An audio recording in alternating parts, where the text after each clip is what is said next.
It was impossible, to be honest, because I did 2 NPC shows before, and I know I was in great shape, but they always seemed to give it to the big guy.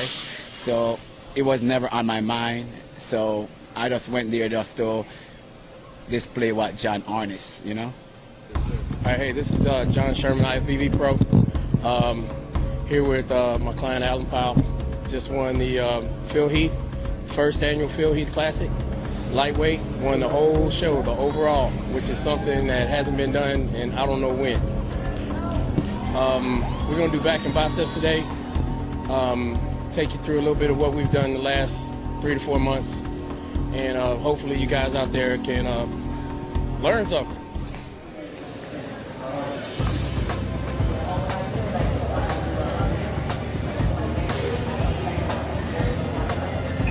Well, it's just different variations. I mean, some days we would just do overhand, some days we just do underhand, some days we do both, just to keep his muscles fresh and hit everything from different angles. That's just something that I've done over the years, and I've been able to have a complete back, you know, from top to bottom, side to side, inside to outside. Lots of guys just don't train that way. If you just stick to the basics, man, you'll be okay. But trying all this newfangled stuff, and you know, it's great. It's good. I would consider it good entertainment. For some it works, for some it doesn't. But basics always work for everybody. School training is the key, man. I love, man, every day I show up to training, I learn something new, and I'm telling you, John challenged me, and I love every second of it. Trust me on that. Old school work all the time.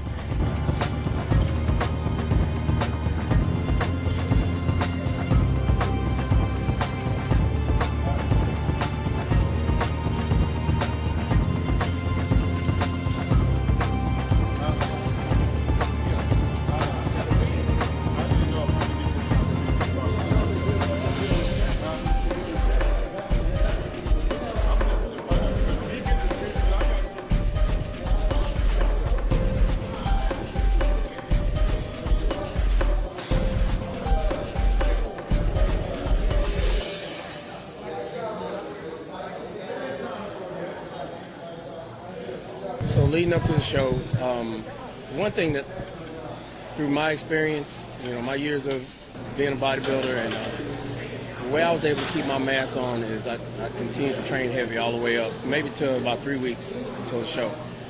Up until then, there's really no reason to change the way you train it. And it's just my philosophy.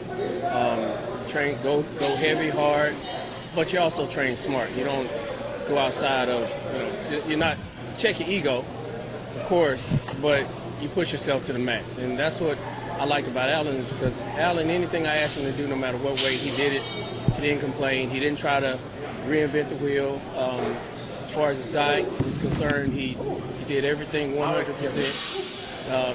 He trusted me, and that's what a lot of you guys out there have to know. When you hire a nutritionist or you hire a trainer, you're hiring them for that person's expertise. If you could do it yourself, then you don't need to hire anybody. So Allan was an ideal client, and you know, as an athlete, we just know that.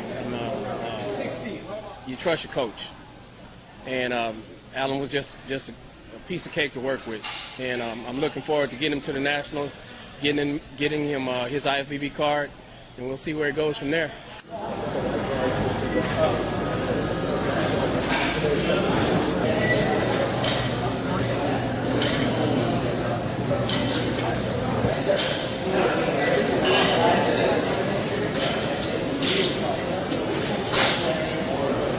I'm going to do 60. What about that? There we go. Yeah.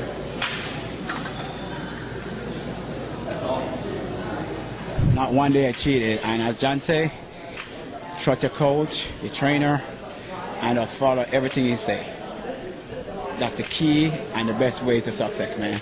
Just listen and just do what you're told. And that's what I did, and that's why I'm successful so far. When it comes to the volume of Allan's muscle and the quality of his muscle, that's basically just from, I can't, you know, really take all the credit from that. He had a good base when he started with me. I just kind of dialed him in and